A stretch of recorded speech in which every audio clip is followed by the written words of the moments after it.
Porter അധ്യായം 38. SP Krishnadas ശബ്ദം താഴ്ത്തി രൂപയോട് ചോദിച്ചു. ആരാ മോളെ അത്? അഷ്ടമൻ. രൂപയുടെ ചുണ്ടുകൾ വിറച്ചു. കൈലാസും വേണിയും അവളുടെ വിളറിയ മുഖം കണ്ട് എഴുന്നേറ്റു. പറയടി, അവൻ ആരാ? എന്നെ തല്ലിയ ഹെർക്കുലീസ്? അഷ്ടമൻ ചോദിച്ചു. മൗത്ത് പ്ലീസ് പൊത്തിപ്പിടിച്ചുകൊണ്ട് അവൾ ഡാഡിയോട് മന്ത്രിച്ചു. അയാൾ വിജയനെയാണ് അന്വേഷിക്കുന്നത്. അയാൾക്ക് വിജയനെ അറിയില്ല. പക വീട്ടാനാണ്. മോള് അവനോട് സംസാരിച്ചു കൊണ്ട് നിൽക്ക്. സംസാരം നീട്ടിക്കൊണ്ടിരിക്കണം. പെട്ടെന്ന് നിർത്തരുത്.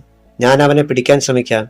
കൃഷ്ണദാസ് പറഞ്ഞിട്ട് വേഗം മുറിയിലേക്ക് ചെന്ന് സെൽഫോൺ എടുത്ത് കൺട്രോൾ റൂമിലേക്ക് വിളിച്ചു. Tiger calling.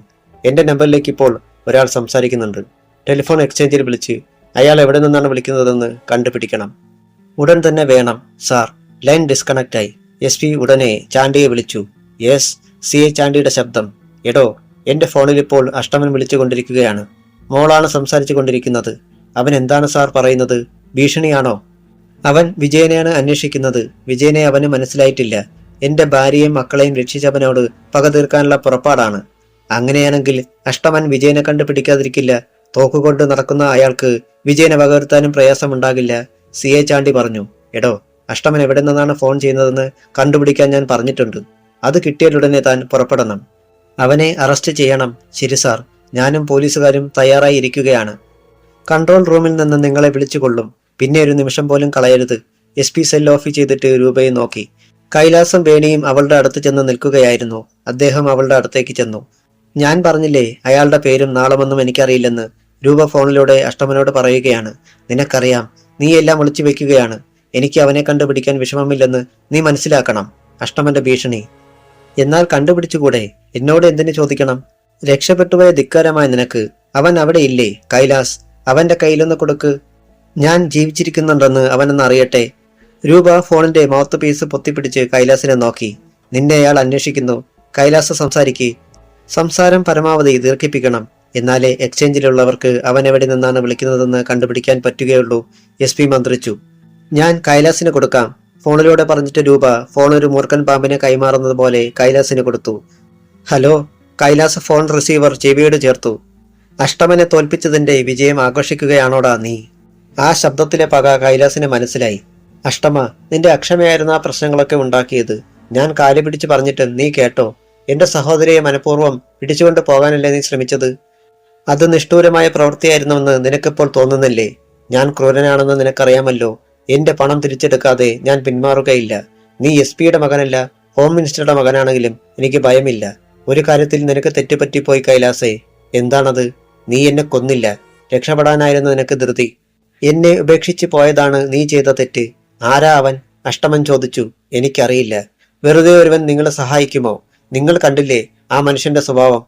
ആരാണയാൾ? ഞാനും അതാണ് ആലോചിക്കുന്നത്. കൈലാസ് തിരിച്ചു ചോദിച്ചു. കൈലാസേ, നമ്മളിനി കാണുന്നതിന് മുമ്പ് പണമുണ്ടാക്കിക്കോ. മനസ്സിലായല്ലോ? നിന്റെ അടുത്ത് നിൽക്കുന്നവരോട് പറഞ്ഞേരെ. ചുട്ടുകളയും നിന്നെ ഞാൻ. പണമാണോ കുടുംബമാണോ വലുതെന്ന് നിങ്ങൾക്ക് തീരുമാനിക്കാം. അഷ്ടമ, എനിക്ക് സാവകാശം വേണം. 25 ലക്ഷം രൂപ ചെറിയ തുകയാണോ? എന്റെ കൂട്ടുകാരോടും എനിക്ക് ആലോചിക്കണം. അവരും പണമുണ്ടാക്കട്ടെ. നീ എന്നോട് മാത്രം ചോദിക്കുന്നത് എന്താണ്? ഫ്രാൻസിസും രാജൻ ബാബുവും എന്നെപ്പോലെ തുല്യ പങ്കാളികളല്ലേ? കൈലാസ് ചോദിച്ചു. അതൊന്നും അഷ്ടമൻ കേട്ടില്ല. മറുവശത്ത് ലൈൻ കട്ട് ചെയ്തു കഴിഞ്ഞു. കൈലാസ് നിരാശനായി ഡാഡിയുടെ നേരെ തിരിഞ്ഞു. എന്താ മോനെ? SP കൃഷ്ണദാസ് മകന്റെ വിയർത്ത മുഖത്തേക്ക് നോക്കി. അവൻ ഫോൺ വെച്ചു. എക്സ്ചേഞ്ചിലുള്ളവർ കണ്ടുപിടിച്ചു കാണുമോ? വേണി ചോദിച്ചു. ഒരു പക്ഷേ അയാൾക്കെന്തെങ്കിലും സംശയം തോന്നി കാണുമോ? രൂപ അഭിപ്രായപ്പെട്ടു. വിജയൻ അയാളെ കൊല്ലാതെ വിട്ടതാണ് അപകടമായി പോയത്. കൈലാസ് പറഞ്ഞു. വിജയൻ അവിടെ ഉള്ളപ്പോൾ തന്നെ പോലീസ് വരണമായിരുന്നു. എന്നാൽ വിജയനെ തോൽപ്പിച്ച് അഷ്ടമന് രക്ഷപ്പെടാൻ തോന്നുമായിരുന്നില്ല. ഇതിപ്പോൾ അയാൾ വിജയനെയും നമ്മളെയും വേട്ടയാടാൻ തുടങ്ങുകയാണ്. വിജയൻ നമ്മളെ രക്ഷിച്ചത് തന്നെ വലിയ കാര്യം. അപ്പോൾ അഷ്ടമനെ പോലീസിൽ ഏൽപ്പിക്കാൻ പറയാൻ ആർക്കും ധൈര്യമുണ്ടായില്ല. രൂപ പറഞ്ഞു. വിജയനെ അവൻ കണ്ടുപിടിക്കും. വിജയനെ പോലെ ധീരനായ ഒരാളെ ഈ ടൗണിൽ കണ്ടുപിടിക്കാൻ പ്രയാസമില്ല. മാർക്കറ്റിൽ അടിയുണ്ടാക്കി ഇടിയൻ ചാണ്ടിയെ തോൽപ്പിച്ചവനെ പറ്റി പലർക്കും അറിയാം. കൈലാസ് പറഞ്ഞു. വിജയനെ തിരിച്ചറിഞ്ഞാൽ അയാൾ എന്ത് ചെയ്യും? വേണി ചോദിച്ചു. കൊന്നുകളയും. ഒരു വെടിയുണ്ടാക്കി തീരും അയാളുടെ ജീവൻ. കൈലാസ് പറഞ്ഞു. അയ്യോ. രൂപ നിലവിളിച്ചു. അത് വേണ്ട. അയാളെ രക്ഷിക്കണം. നമ്മുടെ മാനം രക്ഷിച്ചതിന്റെ പ്രത്യുപകാരമായിക്കോട്ടെ. വിജയന് മുന്നറിയിപ്പ് കൊടുക്കണം. വേണി അത് കേട്ട് ഭർത്താവിനെ നോക്കി. കൃഷ്ണദാസ് ആ കണ്ണുകളിൽ എഴുതിയിരിക്കുന്നത് വായിച്ചു.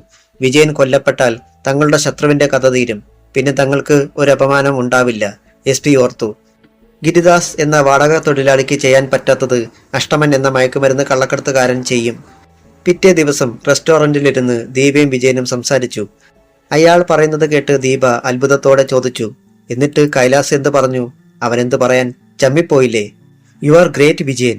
നിങ്ങളെ ഉപദ്രവിക്കാൻ നടന്നവരെയല്ലേ രക്ഷിച്ചത്? നിങ്ങൾ ഉപേക്ഷിച്ചു പോയിരുന്നെങ്കിൽ അവരുടെ ഗതി എന്താകുമായിരുന്നു? എസ് പിക്കും കുടുംബത്തിനും പിന്നെ പുറത്തിറങ്ങി നടക്കാൻ പറ്റുമായിരുന്നോ? അത്തരമൊരു സാഹചര്യത്തിൽ ഞാൻ ആരെയും സഹായിക്കും. അത് എൻ്റെ അച്ഛൻ്റെ മക്കളാണെന്ന സോഫ്റ്റ് കോർണർ കൊണ്ടൊന്നുമല്ല. അവരുടെ നിൽപ്പ് കണ്ടപ്പോൾ എന്തോ കുഴപ്പമുണ്ടെന്ന് എനിക്ക് തോന്നി. ഇല്ലായിരുന്നെങ്കിൽ ഞാൻ വിട്ടുപോയേനെ. എന്തായാലും അവർക്ക് സ്നേഹവും കടപ്പാടും വരാൻ ഈ സംഭവം ധാരാളം മതി.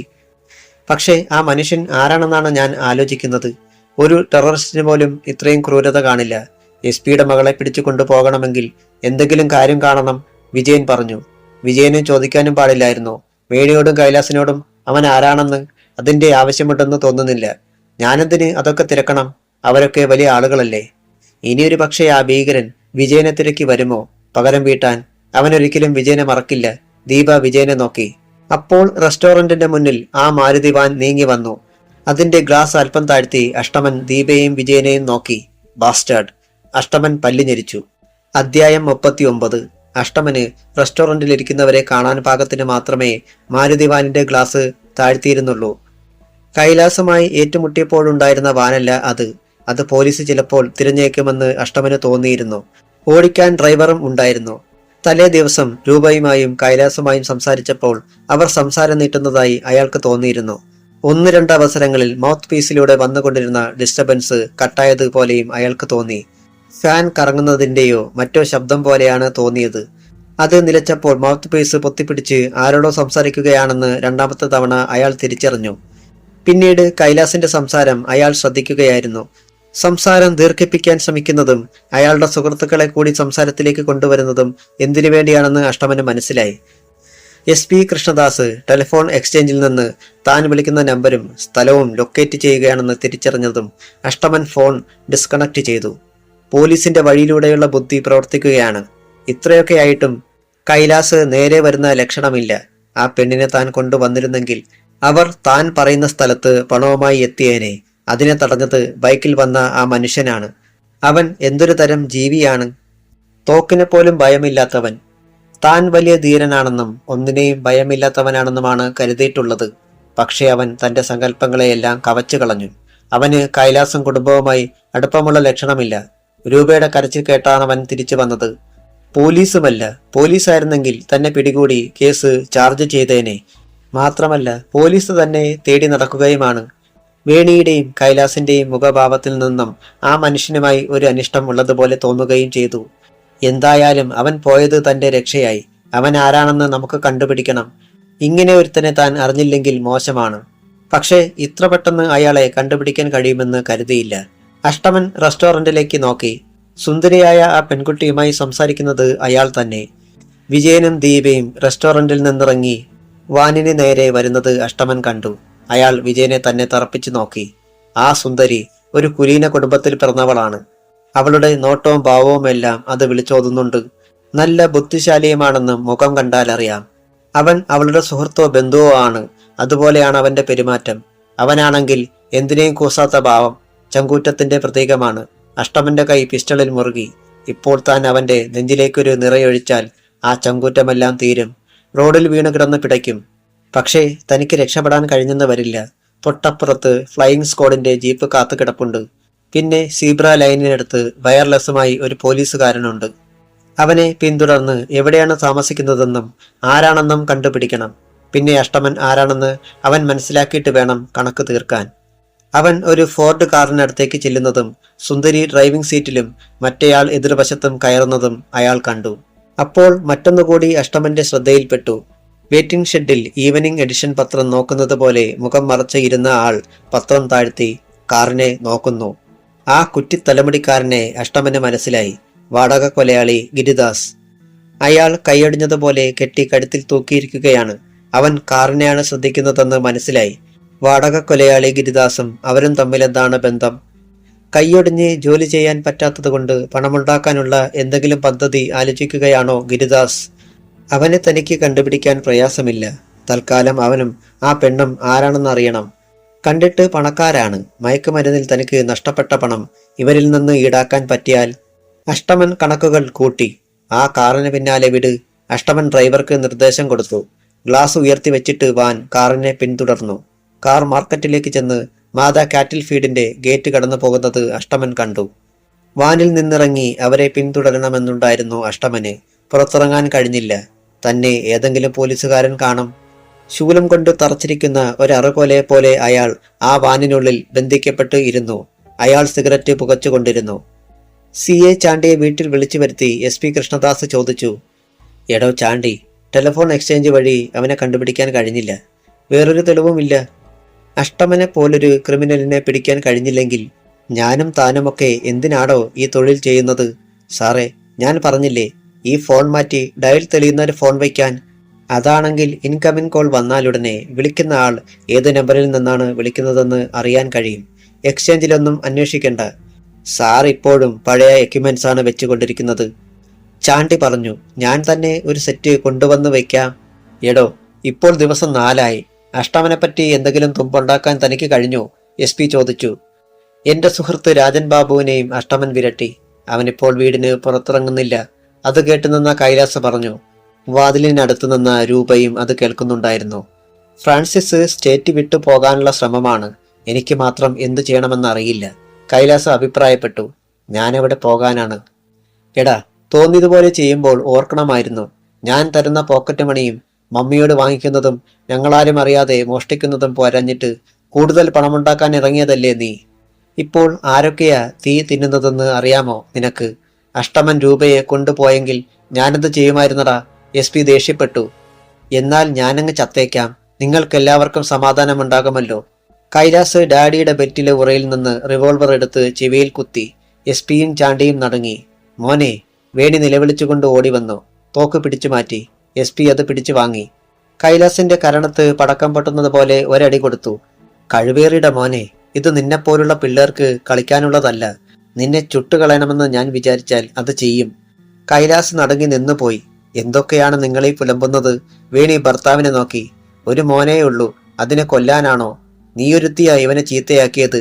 SP ഭാര്യയോട് ദേഷ്യപ്പെട്ടു. ഇവനിപ്പം ചത്താലും ദേഷ്യം തീരില്ലടി. ആ സ്മഗ്ലർ പിന്നെയും പണം ചോദിച്ചു വരില്ലേ? എന്നേക്കുമായി അവനെ ഇല്ലാതാക്കുകയാണ് വേണ്ടത്.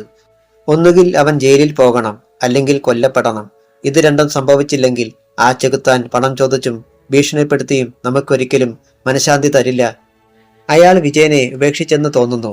പിന്നെ അന്വേഷിച്ചിട്ടില്ലല്ലോ, വേണി അഭിപ്രായപ്പെട്ടു. SP കൃഷ്ണദാസ് എന്തോ പറയാൻ തുടങ്ങിയതാണ്. അത് തടഞ്ഞുകൊണ്ട് ടെലിഫോൺ മണിയടിച്ചു. എല്ലാവരും അതിലേക്ക് നോക്കി നിൽക്കുന്നത് കണ്ട് രൂപ റിസീവർ എടുത്തു.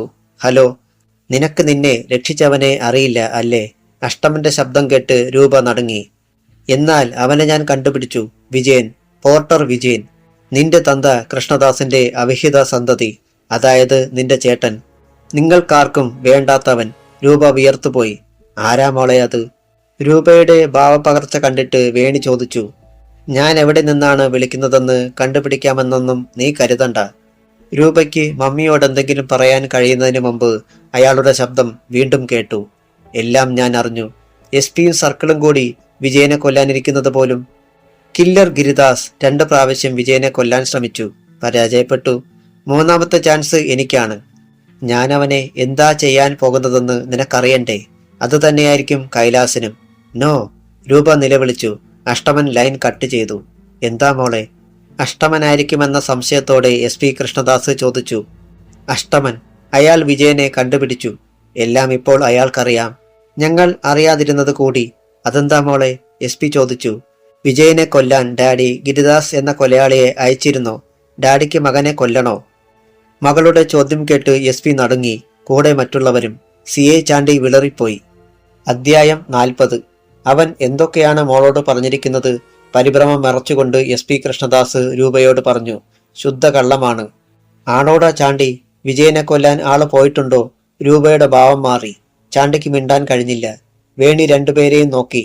കൈലാസ് ആയുധമില്ലാതെ പോർക്കളത്തിൽ നിൽക്കുന്നവനെ പോലെ ആയിരുന്നു. എന്നെ രക്ഷിച്ച ആ മനുഷ്യനെ കൊല്ലാൻ ഡാഡി ആളെ അയച്ചിട്ടുണ്ടോ? 2 പ്രാവശ്യം വിജയനെ കൊല്ലാൻ ശ്രമിച്ചിട്ട് പരാജയപ്പെട്ടിട്ടുണ്ടോ? രൂപ ഡാഡിയെ നോക്കി. എനിക്കറിയില്ല. നീ എന്നെ ക്രോസ് ചെയ്യുകയാണോ? കൃഷ്ണദാസ് ദേഷ്യപ്പെട്ടു. ചാണ്ടിയുടെ ഭാര്യയെയും കുഞ്ഞിനെയും രക്ഷിച്ച അയാളെ കൊല്ലാൻ നിങ്ങൾ വാടക കൊലയാളിയെ അയച്ചിട്ടുണ്ടോ? രൂപ സർക്കിൾ ചാണ്ടിയെ നോക്കി. പഴയ പക ഇപ്പോഴും നിങ്ങളുടെ മനസ്സിൽ കിടപ്പുണ്ട് അല്ലേ? രൂപ, എന്തൊക്കെയാണ് ഈ പറയുന്നത്? എനിക്കൊന്നും മനസ്സിലാകുന്നില്ല. ചാണ്ടി വല്ല വിധേനയും പറഞ്ഞു. ഞാൻ എന്തിനാണ് ഒരു കൊലയാളിയെ അയക്കുന്നത്? എന്നാൽ എനിക്ക് മനസ്സിലാകുന്നുണ്ട്. അഷ്ടമൻ കള്ളം പറഞ്ഞതാണെന്ന് എന്നെ വിശ്വസിപ്പിക്കാൻ ശ്രമിക്കണ്ട. ഇതിന് പിന്നിലെ ഗൂഢാലോചനയിൽ ആരൊക്കെയുണ്ട്? മമ്മിയുണ്ടോ? വിജയനെ ഇല്ലാതാക്കണമെന്ന് ഏറ്റവും കൂടുതൽ ആഗ്രഹിക്കുന്നത് മമ്മിയല്ലേ? ഇതിനെപ്പറ്റി ഒന്നും അറിയില്ലെന്ന് മമ്മിക്ക് പറയാമോ? രൂപ മമ്മിയെ നോക്കി. ആ കൊലപാതക ശ്രമത്തെപ്പറ്റി അറിയാതിരുന്ന വേണി ഭർത്താവിനെ നോക്കി. ഇവൾക്ക് നമ്മളെക്കാൾ വിശ്വാസം ആ കൊലയാളിയാണ്. കൃഷ്ണദാസ് ഭാര്യയോട് പറഞ്ഞു. അതെ, അയാളുടെ സ്വഭാവം എനിക്കിഷ്ടമല്ല. പക്ഷേ അയാൾ വിജയനെ അന്വേഷിച്ച് കണ്ടുപിടിച്ച് അത്രയും അറിഞ്ഞെങ്കിൽ ബാക്കി അറിഞ്ഞതും സത്യമാണ്, രൂപ പറഞ്ഞു. രൂപയ്ക്ക് മുഖം കൊടുക്കാതെ നിന്ന കൈലാസിന്റെ ചുമലിൽ പിടിച്ച് അവളുടെ നേരെ തിരിച്ചു. നമ്മളെ രക്ഷിച്ച ആ മനുഷ്യനെ കൊല്ലാൻ നീയും ആഗ്രഹിച്ചിട്ടുണ്ട്. അതെ ചേച്ചി, പക്ഷേ ഞാൻ അയാളെ കൊല്ലാൻ ആരെയും അയച്ചിട്ടില്ല. അങ്ങനെ ആരെയും എനിക്ക് പരിചയമില്ല. എന്നാൽ വിജയനെ അഷ്ടമൻ കൊല്ലും. അതേ ഗതി തന്നെയാണ് നിനക്കും വരാൻ പോകുന്നതെന്നാണ് അയാൾ പറഞ്ഞിരിക്കുന്നത്. കൈലാസിന്റെ ഉള്ളു കിടുങ്ങി. നിന്റെ മാത്രമല്ല, രാജൻ ബാബുവിന്റെയും ഫ്രാൻസിസിന്റെയും അവസ്ഥ അത് തന്നെയായിരിക്കും. മൈ ഗോഡ്, കൈലാസ് കുഴഞ്ഞു വീഴുമെന്ന് തോന്നി. രൂപ ഡാഡിയെ നോക്കി. ഡാഡിക്ക് മാനം കാക്കാനായിട്ട് വിജയനെ കൊല്ലണമായിരിക്കും. പക്ഷേ എന്റെ മാനം കാത്ത അയാളെ എനിക്ക് രക്ഷിക്കണം. എന്റെ ചേട്ടനാണെന്ന് കരുതിയല്ല, ഒരു നന്മയുള്ള മനുഷ്യനാണെന്ന് കരുതി. നിങ്ങൾക്ക് ഇല്ലെങ്കിലും എനിക്ക് അയാളോട് നന്ദിയുണ്ട്, കടപ്പാടുണ്ട്. രൂപ മുറിയിലേക്ക് നടന്നു. പെട്ടെന്ന് തിരിഞ്ഞു നിന്ന് സർക്കിൾ ഇൻസ്പെക്ടർ ചാണ്ടിയോട് പറഞ്ഞു. വിജയൻ എന്തെങ്കിലും സംഭവിച്ചാൽ മിസ്റ്റർ ചാണ്ടിയും സമാധാനം പറയേണ്ടി വരും. ഗിരിദാസ് എന്ന കൊലയാളി നിങ്ങൾക്ക് വേണ്ടിയാണത് ചെയ്തതെന്ന് കോടതിയിൽ പറഞ്ഞാൽ തൊപ്പിത്തെറിക്കുക മാത്രമല്ല, നിങ്ങൾ ജയിലിലുമാകും. സംശയമുണ്ടോ? ചാണ്ടിക്ക് മിണ്ടാൻ കഴിഞ്ഞില്ല. രൂപ മുറിയിലേക്ക് പോയി. അല്പനേരത്തേക്ക് അവിടെ നിശബ്ദതയായിരുന്നു. വേണി കൈലാസിനോട് നിർദ്ദേശിച്ചു. മോൻ മുറിയിലേക്ക് ചെല്ല്. അവർക്ക് എന്തോ രഹസ്യമായി സംസാരിക്കാനുണ്ടെന്ന് മനസ്സിലായപ്പോൾ കൈലാസ് അവന്റെ മുറിയിലേക്ക് ചെന്ന് വാതിലടച്ചു. മോൾ പറഞ്ഞത് സത്യമാണോ? വേണി ഭർത്താവിനെ നോക്കി. നീയല്ലേ പറഞ്ഞത് അവനെ ഭൂമിക്ക് മുകളിൽ കാണരുതെന്ന്? വിജയൻ ജീവിച്ചിരുന്നാൽ നീയും മക്കളും എന്നെ ഉപേക്ഷിച്ചു പോകുമെന്ന് SP കൃഷ്ണദാസ് ഭാര്യയോട് ചോദിച്ചു. അപ്പോൾ അത് സത്യമാണ് അല്ലേ? വേണിയുടെ ചുണ്ടുകൾ ചലിച്ചു. അവൾ ഭർത്താവിനെയും സർക്കിൾ ഇൻസ്പെക്ടർ ചാണ്ടിയെയും നോക്കി. ചാണ്ടിയുടെ നോട്ടത്തിൽ നിങ്ങൾക്ക് വേണ്ടിയാണത് ചെയ്തതെന്ന ഭാവമുണ്ടായിരുന്നു. അഷ്ടമനെ അടിച്ചു വീഴിച്ച വിജയന്റെ രൂപം വേണിയുടെ മുന്നിൽ തെളിഞ്ഞു വന്നു. പുരുഷത്വത്തിന്റെ വന്യമായൊരു രൂപമാണത്. അവന്റെ പിന്നാലെയാണ് കൊലയാളി. ആ കൊലയാളിക്ക് 2 പ്രാവശ്യം തെറ്റുപറ്റിയില്ലായിരുന്നെങ്കിൽ വിജയൻ ഇപ്പോൾ ജീവനോടെ ഉണ്ടാകുമായിരുന്നില്ല അല്ലേ? വേണി ചോദിച്ചു. അതെ, മരിച്ചു മണ്ണടിഞ്ഞേനെ, SP കൃഷ്ണദാസ് രോഷത്തോടെ പറഞ്ഞു. അവനെ കൊന്നു തിന്നുകയല്ലായിരുന്നോ നിന്റെ ആവശ്യം? അതിനുവേണ്ടി നീ എന്തൊക്കെ പുലിവാലുണ്ടാക്കി. അവസാനം കുരുതി കൊടുക്കുന്നത് പോലെ ഞങ്ങൾക്കത് ചെയ്യേണ്ടി വന്നു. വേണിയുടെ മുഖം ചുവന്നു തുടുത്തുപോയി. ചൂടേറ്റ് പൊള്ളിയതുപോലെ അവൾ ഭർത്താവിനെ തന്നെ തറപ്പിച്ചു നോക്കി നിന്നു. ആരും ശ്വാസം കഴിച്ചില്ല. വേണി ഒന്നും പറയാതെ തിരിഞ്ഞ് മുറിയിലേക്ക് പോയി. SP വല്ലായ്മയോടെ ചാണ്ടിയെ നോക്കി. മാതാ കാറ്റിൽ ഫീഡിന്റെ പരസ്യത്തിനുള്ള സ്റ്റോറി ബോർഡ് വിജയൻ ഉണ്ടാക്കിയത് എല്ലാവർക്കും ഇഷ്ടപ്പെട്ടു. ഇനി വിജയൻ തന്നെ എല്ലാ കാര്യങ്ങളും ചെയ്യട്ടെ, ഗോപികൃഷ്ണൻ പറഞ്ഞു. നമുക്ക് TV-യിലും തിയേറ്ററിലും പരസ്യം കൊടുക്കണം. തിയേറ്ററിലെ പരസ്യങ്ങളാണ് ഗ്രാമങ്ങളിൽ കൂടുതൽ ഫലപ്രദമെന്ന് തോന്നുന്നു. അതെ അതെ, പരസ്യ കാസറ്റും ഫിലിമും വേണം. മാർക്കറ്റിംഗ് മാനേജർ ഗോദവർമ്മ സമ്മതിച്ചു. ഡയറക്ടർ ശേഖറിനും മറ്റുള്ളവർക്കും ആ മീറ്റിംഗിൽ വെച്ച് അത് സമ്മതിക്കാനേ തരമുണ്ടായിരുന്നുള്ളൂ. ദീപയുടെ മുന്നിൽ എതിർത്തൊരു വാക്ക് പറയാൻ ധൈര്യം പോരായിരുന്നു. ഡയറക്ടർ ശേഖറിന്റെ ഉള്ളിൽ കോപം തിളയ്ക്കുകയായിരുന്നു. അയാൾ അന്ന് തന്നെ ബാബുരാജിനെ ചെന്ന് കണ്ടു. രാഷ്ട്രീയക്കാരനായ ബാബുരാജിന് ആയുടെ സമയം നല്ലതാണ്. ഘടകകക്ഷികളുമായുള്ള രാഷ്ട്രീയ പിണക്കത്തിനിടയിൽ മുഖ്യമന്ത്രിയുമായുള്ള അയാളുടെ ബന്ധം സുഖകരമായിരുന്നില്ല. ഇപ്പോൾ അയാൾ മുഖ്യമന്ത്രിക്ക് പ്രിയങ്കരനാണ്. രാഷ്ട്രീയത്തിൽ സ്ഥിരമായ ഇണക്കവും പിണക്കവും ഇല്ലാത്തത് ബാബുരാജിന് ഗുണമായി. ആഭ്യന്തരം ഭരിക്കുന്നതും മുഖ്യമന്ത്രി തന്നെയാണ്. ബാബു സാർ, ഞാൻ സാറിന്റെ മകന്റെ സുഹൃത്തിന് ജോലി ഓഫർ ചെയ്ത് പണം വാങ്ങിയെന്നത് ശരിയാണ്. പക്ഷെ അത് എല്ലാവരും വീതം വെച്ചതാണ്. ദീപ കാരണമാണ് അത് നടക്കാതെ പോയത്, ശേഖർ പറഞ്ഞു. എനിക്കത് അറിയാമടോ. ആ പെണ്ണിനും അവളുടെ തന്തയ്ക്കും, അതായത് എന്റെ അളിയനും ധിക്കാരം കൂടുതലാണ്. എനിക്കവരുടെ കാര്യങ്ങളൊന്നും കേൾക്കണ്ട, ബാബുരാജ് ദേഷ്യത്തോടെ പറഞ്ഞു. സാറേ, അങ്ങനെയങ്ങ് പറഞ്ഞ് ഉപേക്ഷിച്ചത് എന്താണെന്നറിയാമോ? എന്ത്? ഒന്നുമില്ല. ബാബുരാജ് വലിച്ചുകൊണ്ടിരുന്ന സിഗരറ്റ് ആസ്ട്രയിൽ കുത്തിക്കെടുത്തി. ഒന്നുമില്ലെന്നോ? കോടികളാണ് വേണ്ടെന്ന് വെച്ചത്. സാറിന് ഈ രാഷ്ട്രീയം കളിച്ചാലൊന്നും അത്രയും വൈറ്റ് മണി ഉണ്ടാക്കാൻ പറ്റില്ല. തന്നെ മിഴിച്ചു നോക്കുന്ന ബാബുരാജിനെ ശ്രദ്ധിച്ച് ശേഖർ പറഞ്ഞു. ഇനി തെളിച്ചു പറയണമായിരിക്കും. സാറേ, സാറിന്റെ മോൻ രാജൻ ബാബു ദീപയെ വിവാഹം കഴിക്കണം. അല്ലെങ്കിൽ ചിലപ്പോൾ ആ പോർട്ടർ അവളെ അടിച്ചു മാറ്റിയെന്നും വരും. അടിച്ചു മാറ്റുന്നത് പെണ്ണിനെ മാത്രമല്ല, മാതാ കാറ്റിൽ ഫീഡും ഗോപികൃഷ്ണന്റെ സ്വത്തുക്കളുമാണ്. മൊത്തം ആസ്തി എത്രയാണെന്ന് എന്നേക്കാൾ കൂടുതൽ സാറിന് അറിയില്ലേ? അവനവിടെ പിടിമുറുക്കി കഴിഞ്ഞു. എന്തെങ്കിലും ചെയ്യണമെങ്കിൽ ഇപ്പോൾ ചെയ്യണം. കൈവിട്ട് പോയിട്ട് പിന്നെ കരഞ്ഞിട്ട് കാര്യമില്ല. കാര്യങ്ങൾ അവിടം വരെ ആയോ? ബാബുരാജിന് ഗൗരവം മനസ്സിലായി. ആയി. സാറിനെ സഹായിക്കുന്നതിന് എനിക്ക് ന്യായമായത് തന്നാൽ മതി. ശേഖർ വാ. ബാബുരാജ് ശേഖറിനെ അടുത്ത മുറിയിലേക്ക് കൊണ്ടുപോയി. ഒരു മദ്യക്കുപ്പി എടുത്ത് മുന്നിൽ വെച്ചു. ശേഖർ അതിലേക്ക് നോക്കി പുഞ്ചിരിച്ചു. സാറിന്റെ മകനെ കിട്ടിയില്ലെങ്കിൽ ദീപയെ വിജയന് കൊടുക്കരുത്, ശേഖർ പറഞ്ഞു. ബാബുരാജ് ഉടമ്പടി വെച്ചു. എനിക്ക് ശേഖറിന്റെ സഹായം വേണം. തനിക്ക് വേണ്ടതെല്ലാം ഞാൻ തരും. അധ്യായം 41. വിജയൻ ക്യാബിനിലിരുന്ന് പരസ്യം ഷൂട്ട് ചെയ്യുന്നതിനുള്ള പ്രൊഡക്ഷൻ ഡിസൈൻ തയ്യാറാക്കുകയായിരുന്നു. ദീപ കടന്നു വന്ന് മുന്നിലെ കസേരയിലിരുന്നപ്പോഴാണ് അയാൾ ശ്രദ്ധിച്ചത്. പരിസരം മറന്നുള്ള ഇരിപ്പാണല്ലോ. വല്ല ടെററിസ്റ്റുകളും വന്ന് കയറിയാലും വിജയൻ അറിയില്ലല്ലോ, ദീപ ചോദിച്ചു. അയാൾ പേന അടച്ചു വെച്ചിട്ട് പറഞ്ഞു. ഇവിടെ ആകെ ഒരു ടെററിസ്റ്റേ വരികയുള്ളെന്ന് എനിക്കറിയാം. ദീപ ചിരിച്ചു. പച്ച സാരിയും ബ്ലൗസുമാണ് അവൾ ധരിച്ചിരുന്നത്. സ്വന്തമായി പരസ്യം ഡയറക്റ്റ് ചെയ്യാൻ പോവുകയല്ലേ? ഒരു ചെലവ് ചെയ്തുകൂടെ? ചൈനീസ് ഫുഡ്സ്, നൂഡിൽസ്, ഐസ്ക്രീം, അതിനൊക്കെ കുറെ പണമാകുമല്ലോ. എനിക്ക് അഡ്വാൻസ് പോലും കിട്ടിയിട്ടില്ല. കടം വാങ്ങി ചെലവാക്കിയാൽ ഒരു മനുഷ്യനും നന്നാവില്ല. കാണം വിറ്റും ഓണം ഉണ്ണണമെന്നല്ലേ കാരണവന്മാർ പറഞ്ഞിരിക്കുന്നത്, ദീപ ചോദിച്ചു. അവരങ്ങനെ വിറ്റ് തിന്നതുകൊണ്ടാ നമ്മളൊരു ദരിദ്ര ജനതയായിരിക്കുന്നത്, വിജയൻ പറഞ്ഞു. ഈ വിജയനോട് തർക്കിക്കാൻ ഞാനില്ല. ചെലവ് ചെയ്യാൻ മടിയാണെങ്കിൽ ഞാൻ ചെലവ് ചെയ്യാം. എനിക്കൊരു കമ്പനി തന്നുകൂടെ? അവളുടെ പരിഭവവും ദേഷ്യവും കണ്ട് അയാൾക്ക് ചിരി വന്നുപോയി. ആ, പറയാൻ വന്ന കാര്യം മറന്നുപോയി, ദീപ പറഞ്ഞു. വിജയൻ അവളെ നോക്കി. എസ് പിയുടെ ഭാര്യയെയും മക്കളെയും അന്ന് ആ മനുഷ്യൻ ഉപദ്രവിച്ചതെന്തിനാണ്? എനിക്കറിയില്ല. രൂപയെ അയാൾ പിടിച്ചുകൊണ്ടുപോകാൻ ശ്രമിക്കുകയായിരുന്നെന്നല്ലേ പറഞ്ഞത്? അയാളൊരു പക്ഷേ അവളുടെ കാമുകനായിരിക്കുമോ? അങ്ങനെയാണെങ്കിൽ രൂപ അയാളെ രക്ഷിക്കാൻ എന്തെങ്കിലും ചെയ്യുകയില്ലായിരുന്നോ? അതായത് തല്ലുകൊള്ളാതെ. ശരിയാണ്. പിന്നെ തീക്കട്ടയിൽ കയറി തുളയ്ക്കാൻ ധൈര്യം കാണിച്ച ആ ഉറുമ്പ് ആരാണ്? തോക്കുമായി ഭീഷണിപ്പെടുത്തിയ അയാൾ നിസാരനല്ല. ഞാനും ആലോചിച്ചു. സത്യം അറിയണമെങ്കിൽ അവരോട് ചോദിക്കണം. എനിക്കെന്താ കാര്യം? വിജയൻ നിസാരമായി തള്ളി. നമ്മൾ നിസാരമായി കരുതുന്ന പലതും വിലപ്പെട്ടതായിരിക്കാം വിജയ. ലോകത്തിൽ നിസാരമായത് ഒന്നുമില്ലെന്ന് ഡാഡി എന്നോട് പറഞ്ഞിട്ടുണ്ട്. ദൈവ സൃഷ്ടിയായ ഓരോന്നിനും അതിൻ്റെതായ പ്രാധാന്യമുണ്ട്, ദീപ പറഞ്ഞു. ശരി തന്നെ. പക്ഷേ നമ്മളെന്തിന് ഇതൊക്കെ അന്വേഷിക്കണം? വിജയൻ പറഞ്ഞപ്പോൾ മറുപടി പോലെ മുന്നിലിരുന്ന ഫോൺ മണിയടിച്ചു. യെസ്, വിജയൻ അറ്റൻഡ് ചെയ്തു. സാർ, ഒരു വിസിറ്റർ ഉണ്ട്. സാറിനോട് സംസാരിക്കണമെന്ന് പറഞ്ഞു. റിസപ്ഷനിസ്റ്റിന്റെ ശബ്ദം. ആരാണ്? ഒരു മിസ് രൂപ. രൂപ? വിജയൻ സംശയത്തോടെ ചോദിച്ചു. ശരി, കണക്ട് ചെയ്യൂ. 2 നിമിഷം കഴിഞ്ഞപ്പോൾ ആ യുവതിയുടെ മധുരസ്വരം കേട്ടു. ഞാൻ രൂപയാണ്. ഒരു നിമിഷം നിർത്തിയിട്ട് സന്ദേഹത്തോടെ അവൾ തുടർന്നു. എസ് പിയുടെ മകളാണ് ഞാൻ. സാറാണ് എന്നെ രക്ഷിച്ചത്. മനസ്സിലായോ? കൈലാസിന്റെ സഹോദരി. അവളുടെ ശബ്ദത്തിലെ സങ്കോചം വിജയനും മനസ്സിലായി. ഞാൻ ഇനി എന്തെങ്കിലും ചെയ്യേണ്ടതുണ്ടോ? വിജയനും ഒരു വല്ലായ്മ അനുഭവപ്പെട്ടു. രൂപ തന്നെ കാണാൻ വന്നിരിക്കുന്നു. എനിക്ക് ഒന്ന് നേരിൽ കാണണമായിരുന്നു, സംസാരിക്കണമായിരുന്നു. ഞാൻ താഴെ ഓഫീസിൽ നിന്നാണ് സംസാരിക്കുന്നത്. കാണാൻ വേണ്ടി വന്നതാണ്. വിജയൻ ആലോചിക്കാൻ നിമിഷങ്ങളെടുത്തു. ശരി, വിസിറ്റേഴ്സ് റൂമിലിരിക്കൂ. ഞാനിപ്പോൾ വരാം. Thank you. അവൾ ഫോൺ വെച്ചു. ആരാ?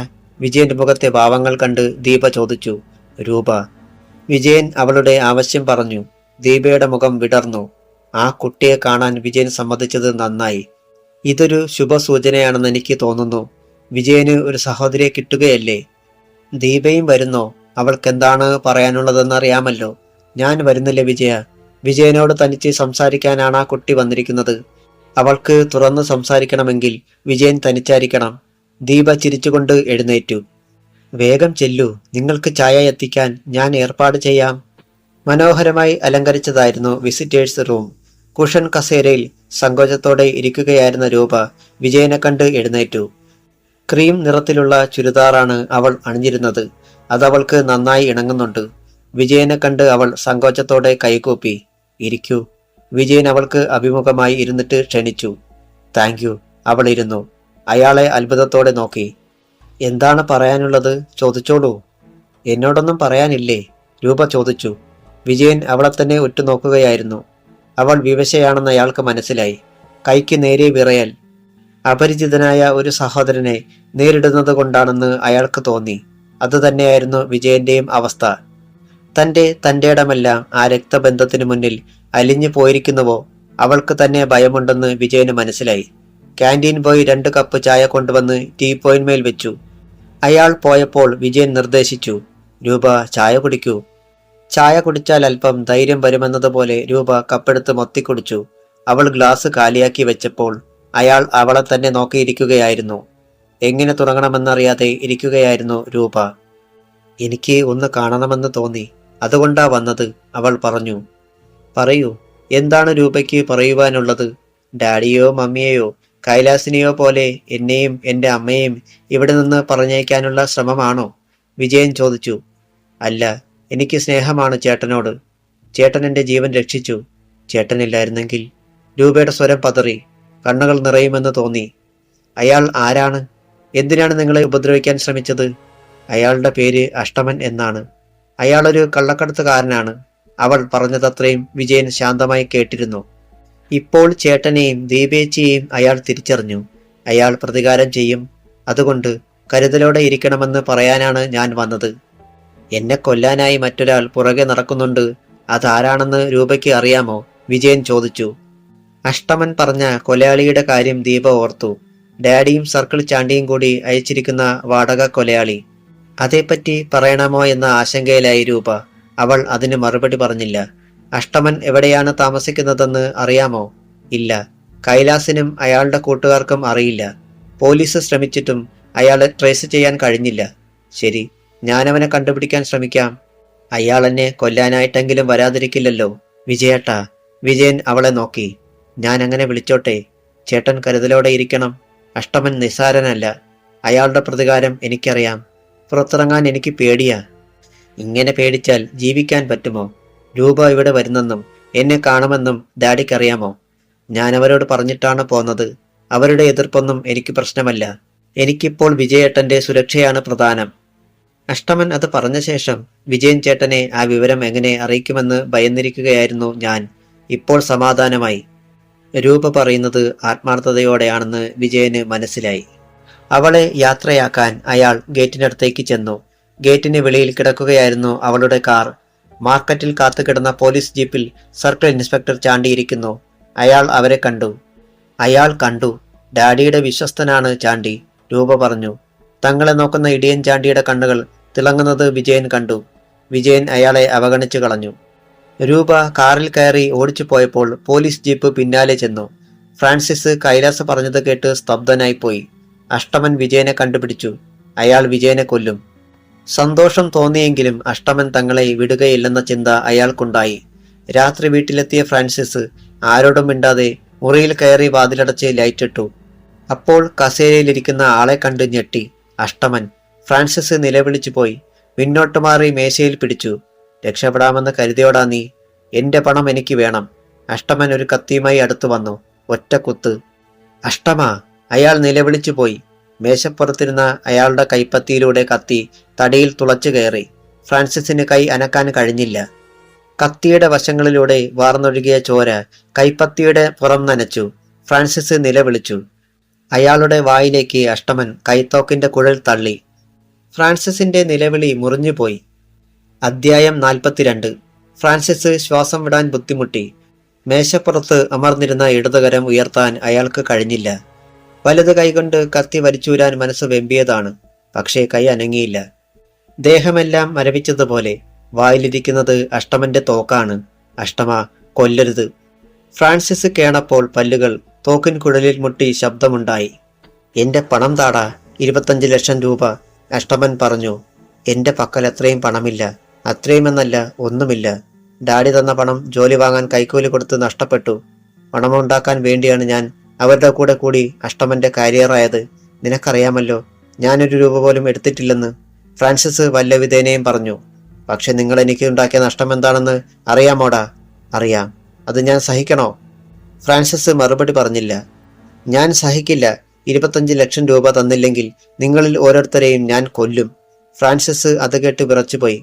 കത്തി കുത്തിയിരിക്കുന്ന കൈ മരവിച്ചു തുടങ്ങി. അപ്പോൾ വാതിലിൽ മുട്ടുകേട്ടു. മോനെ, എന്താടാ ഒരലർച്ച കേട്ടത്? അമ്മയുടെ സ്വരം. മേശയിൽ മുട്ടിയതാണമ്മേ. ഫ്രാൻസിസ് വല്ല വിധേനയും പറഞ്ഞു. അയാളുടെ തൊട്ടു പിന്നിലായിരുന്നു വാതിൽ. ഷോ, വാതിൽ തുറക്കടാ മോനെ, എന്താ പറ്റിയത്? അമ്മ വാതിൽ തള്ളി തുറന്ന് അകത്തേക്ക് വന്നു. വാതിലിന്റെ കുറ്റി വീണിരുന്നില്ല. അഷ്ടമൻ വാതിലിന്റെ മറവിലേക്ക് മാറി. അമ്മേ, എനിക്കൊന്നും പറ്റിയില്ല.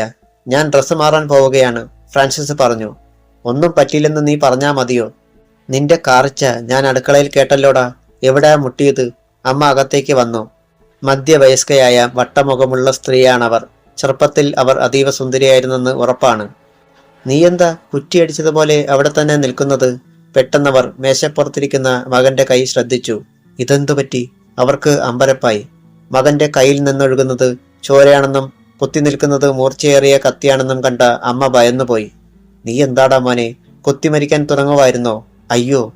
അമ്മ നിലവിളിക്കാൻ തുടങ്ങിയപ്പോൾ അഷ്ടമൻ അവരുടെ മുന്നിലേക്ക് വന്നു. തോക്കിൻ കുഴൽ 2 കണ്ണുകൾക്കും മധ്യേ മുട്ടിച്ചു. കുത്തിയത് ഞാനാ, മിണ്ടരുത് നിങ്ങൾ. അവർ ഭയന്ന് നിലവിളിക്കാൻ വായി തുറന്നപ്പോൾ അഷ്ടമൻ ഹാങ്കറിൽ കിടന്ന സോക്സ് എടുത്ത് അവരുടെ വായിൽ തള്ളിയിട്ട് കസേരയിലേക്ക് തള്ളി. അമ്മ അവിടെ ഇരുന്നു. അഷ്ടമൻ അവരോട് പറഞ്ഞു, ഞാനൊരു കള്ളക്കടത്തുകാരനാണ്. ഇവൻ 1 കോടി വിലയുള്ള എന്റെ മയക്കുമരുന്ന് നഷ്ടപ്പെടുത്തി. നിങ്ങൾക്ക് അറിയാമായിരിക്കും. ഇവനും കൂട്ടുകാരും കൂടി എനിക്ക് 25 ലക്ഷം രൂപ തരണം. തന്നില്ലെങ്കിൽ ഓരോരുത്തരെയായി ഞാൻ കൊല്ലും. അമ്മ നടുങ്ങി ബോധം കെടുമെന്ന് തോന്നി. അഷ്ടമൻ പറഞ്ഞു, രക്ഷപ്പെടാനായി ചിലർ രാജ്യം വിടാനും ഒളിച്ചു താമസിക്കാനും ശ്രമിക്കുന്നുണ്ടെന്ന് ഞാൻ അറിഞ്ഞു.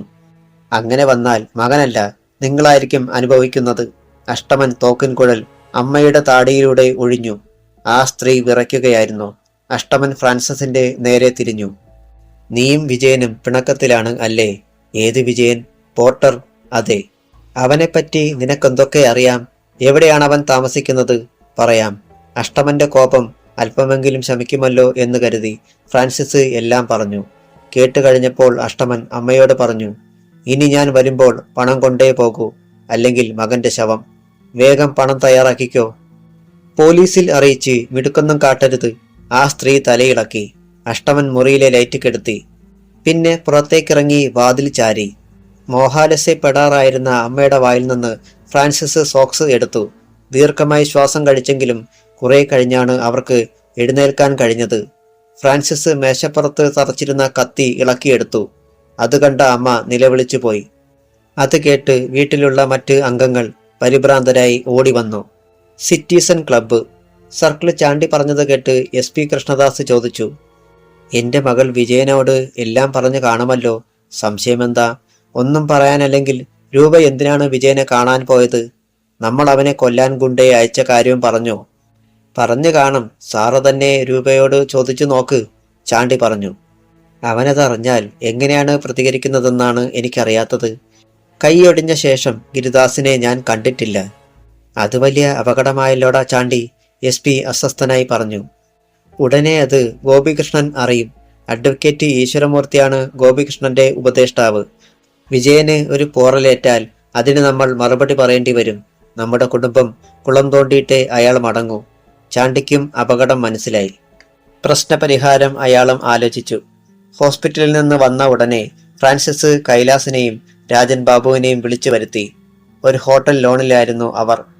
ഇനി പറയൂ, നമ്മൾ എന്തു ചെയ്യണം? വെറുതെ നോക്കിയിരുന്നാൽ അഷ്ടമൻ നമ്മളെ ഓരോരുത്തരെയായി കൊല്ലും, ഫ്രാൻസിസ് പറഞ്ഞു. പക്ഷെ നമ്മൾ എന്തു ചെയ്യും? 25 ലക്ഷം രൂപ എവിടെ നിന്നുണ്ടാക്കും?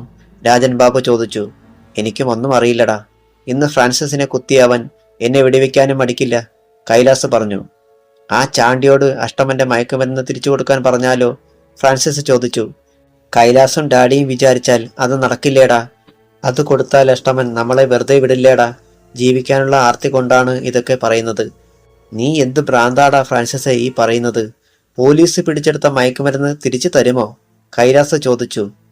എന്നാൽ ഞാൻ വിജയനെ ചെന്ന് കാണും. വിജയനെ തിരക്കി നടക്കുകയാണ് അഷ്ടമൻ. അവനെ ഒതുക്കാൻ വിജയന് മാത്രമേ കഴിയൂ. അല്ലെങ്കിൽ വിജയനോട് സൂക്ഷിക്കാനെങ്കിലും പറയണം. നമ്മൾ കാരണം നല്ലവനായ വിജയൻ ശിക്ഷിക്കപ്പെടരുത്, ഫ്രാൻസിസ് പറഞ്ഞു. ശത്രുവായിട്ടും നിന്നെയും സഹായിച്ചതല്ലേ വിജയൻ? കൈലാസ് അയാളെ നോക്കി. നിനക്കെന്താ ഭ്രാന്താണോ?